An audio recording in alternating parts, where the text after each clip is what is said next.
Thailand और Cambodia के बीच इस वक्त जमकर तोप गोले चल रहे हैं। कंबोडिया का कहना है कि हमले की शुरुआत थाईलैंड की तरफ से हुई है,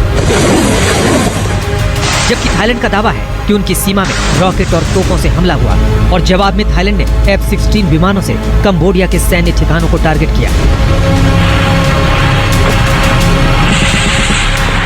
अब ये वीडियो देखिए जो कंबोडिया की सेना के हमले का है, जिसमें कंबोडिया ने थाईलैंड की तरफ तोप का मुंह खोल दिया। तो चलिए अब आपको इस युद्ध की असली वजह बताते हैं, तो सुनिए। 11वीं सदी का ये प्री-विहिर मंदिर थाईलैंड और कंबोडिया के बीच युद्ध की वजह बना है। ये मंदिर कंबोडिया के प्री-विहिर प्रांत और थाईलैंड के सिसाकेत प्रांत की सीमा पर स्थित है। 1962 में अंतर्राष्ट्रीय न्यायालय यानी ICJ ने फैसला दिया कि ये मंदिर कंबोडिया का है, लेकिन मंदिर के आसपास की 4.6 वर्ग किलोमीटर जमीन पर दोनों देश अपना दावा करते हैं। थाईलैंड का कहना है कि ये जमीन उनकी है, जबकि कंबोडिया इसे अपना हिस्सा मानता है।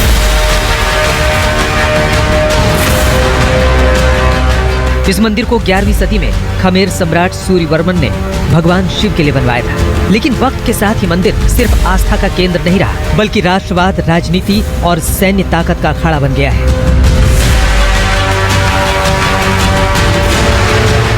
ये देखिए, इस मंदिर में आज भी शिवलिंग है, जो इस मंदिर का केंद्र है।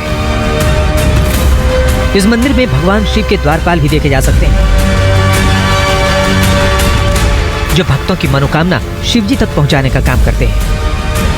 अब आपको एक खास तस्वीर दिखाते हैं, जिससे आपको पता चलेगा कि इस मंदिर में कितने बड़े पैमाने पर भगवान शंकर की पूजा होती रही होगी।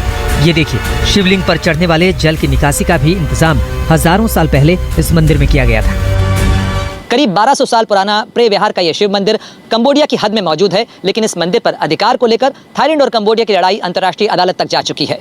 मौजूदा वक्त में थाईलैंड और कंबोडिया की घरेलू राजनीति की रस्साकशी ने सरहद पर तनाव इतना बढ़ा दिया है कि दोनों तरफ से एक दूसरे के ऊपर बम दागे जा रहे हैं। इस मंदिर के संरक्षण में भारत की भी अहम भूमिका थी और ASI ने प्रे-विहार के इस मंदिर का संरक्षण किया था। लेकिन अगर थाईलैंड और कंबोडिया के बीच लड़ाई बढ़ती है या आगे खींचती है तो इसको लेकर भारत के लिए भी तनाव बढ़ेगा, क्योंकि थाईलैंड और कंबोडिया दोनों ही देशों के साथ भारत के रिश्ते भी पुराने हैं और साथ ही इन दोनों ही देशों के अंदर बड़ी संख्या में भारत के नागरिक रहते हैं, भारत के नागरिक पर्यटन के लिए जाते हैं। भारत के पूर्वी मोर्चे पर लड़ाई का ये नया तनाव भारत के लिए फिक्र बढ़ा सकता है। ये विवाद 1907 से शुरू हुआ, जब फ्रांस, जो उस समय कंबोडिया पर शासन करता था, उसने एक नक्शा बनाया जिसमें मंदिर को कंबोडिया में दिखाया गया। थाईलैंड ने इस नक्शे को कभी पूरी तरह स्वीकार नहीं किया।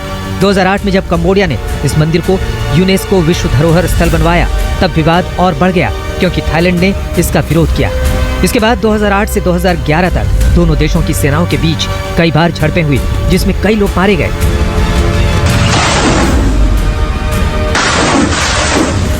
लेकिन इस बार थाईलैंड और कंबोडिया में वॉर फ्रंट खुल गया है।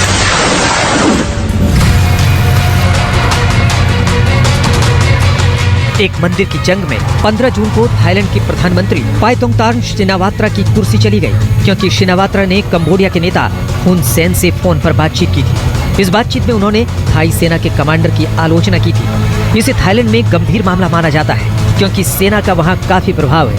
इस बातचीत के लीक होने के बाद देश भर में गुस्सा फैल गया था। इसके बाद कोर्ट ने PM को पद से हटा दिया। हालांकि शिनावात्रा ने माफी भी मांगी। उन्होंने कहा, मेरी टिप्पणी सिर्फ विवाद सुलझाने के लिए थी, लेकिन इसका कोई फायदा नहीं हुआ।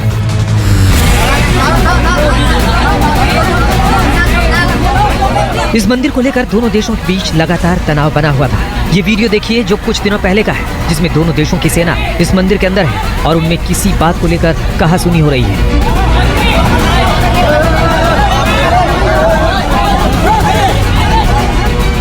फरवरी के महीने में कंबोडियाई सैनिकों और उनके परिवारों ने इस मंदिर में कंबोडिया का राष्ट्रगान गाया, जिसे थाई सैनिकों ने आपत्तिजनक माना। इस घटना से दोनों देशों में राष्ट्रवादी भावनाएं भड़क गईं। 28 मई 2025 को एक झड़प में एक कंबोडियाई सैनिक की मौत हो गई, जिसके बाद तनाव और बढ़ गया और जंग की नौबत आ गई।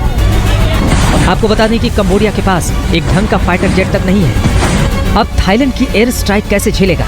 कहा जा रहा है कि अगर जंग नहीं रुकी तो इसमें बड़ा रोल चीन निभा सकता है। वैसे तो चीन के रिश्ते कंबोडिया और थाईलैंड दोनों से ही अच्छे हैं, लेकिन चीन की थाईलैंड के साथ गहरी आर्थिक साझेदारी है। चीन ने थाईलैंड को हथियार भी बेचे हैं। तो क्या चीन अब कमजोर कंबोडिया पर कहर ढाएगा? थाईलैंड के हमलों को देखते हुए सीमावर्ती क्षेत्र से लोगों का पलायन शुरू हो गया है। थाईलैंड ने सीमा के पास बसे 86 गांवों को खाली करवा लिया है और 40,000 लोगों को सुरक्षित स्थानों पर भेज दिया है। लेकिन जिस तरह से थाईलैंड और कंबोडिया के लिए ये प्राचीन शिव मंदिर उनकी राष्ट्रीय पहचान के लिए अहमियत रखता है, उसे देखते हुए जंग की आग के जल्द ठंडी पड़ने की संभावना कम ही है। आज तक ब्यूरो।